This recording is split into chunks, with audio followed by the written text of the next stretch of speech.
என் பேர் வந்து ஐசக் ஜெபகுமார். நான் 7th ஸ்டாண்டர்ட் படிக்கிறேன். அரசு மேல்நிலைப்பள்ளி அரசூர்ல இருந்து வரேன். என் ப்ராஜெக்ட் பேர் வந்து smart walking stick for visually challenged people. இதோட அட்வான்டேஜ் என்னன்னா, இப்ப நிறைய மக்கள் வந்து கண்ணு தெரியாதவங்க இருக்காங்க. அவங்க வந்து ஒருத்தவங்க சார்ந்துதான் எப்பவுமே இருக்கணும். அதுவே இந்த ஸ்டிக் இருந்துச்சுன்னா அவங்க இண்டிபெண்டா இருக்கலாம். யாரையுமே நம்பி இருக்கணும்னு அவசியம் கிடையாது. இப்போ வந்து அல்ட்ராசோனிக் இது வந்து இந்த சென்சார் மூலியமா இப்போ யாராச்சும் ஒரு திங்ஸோ ஹியூமன்ஸோ யார் இருந்தாலுமே இது வந்து சென்ஸ் வந்து வேவ் பண்ணி பஸர் கொடுக்கும். பஸர் வந்து சவுண்டை வந்து கிரியேட் பண்ணும்.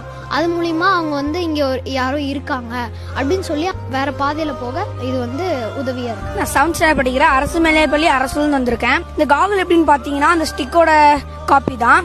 இந்த ரெண்டுமே வந்து நாங்க எங்களால வந்து ரியல் டைம்ல செய்ய முடியும். இதோட காஸ்ட் வந்து ரொம்ப கம்மி தான். நாங்க வந்து ரியல் டைம்ல போய் என்ன யோசிச்சு வச்சிருக்கோம்னா வந்து பாத்தீங்கன்னா ஸ்டிக்லயும் இந்த காகுல்லயும் வந்து கூகுள் மேப் வந்து யூஸ் பண்ணலான் இருக்கோம். எப்படின்னு பாத்தீங்கன்னா வந்து அந்த கூகுள் மேப் வந்து இது பண்ணும்போது வந்து அந்த வாய்ஸ் அவங்க அது வந்து வாய்ஸ் இது பண்ணும்போது வந்து அவங்க வந்து இந்த டைரக்ஷன் லெஃப்ட் ரைட்னு சொல்லும் போது வந்து அது மூலியமா வந்து அவங்க வந்து யூஸ் பண்ணிக்கலாம். கைஸ், இன்னைக்கு வந்து நம்ம பார்க் இன்ஜினியரிங் காலேஜ் தான் வந்திருக்கோம். கவர்மெண்ட் ஸ்கூல்ல இருந்து இவங்க இந்த ப்ராஜெக்ட் பண்ணிருக்காங்க. ரொம்பவே பாராட்டத்தக்கது. ஆக்சுவலி இவங்க பண்ணிருக்க இந்த ப்ராஜெக்ட் வந்து சும்மா சாதாரண விஷயம் கிடையாது. நிறைய பிளைண்ட் பீப்புளுக்கு வந்து ஹெல்ப்ஃபுல்லா இருக்கும்.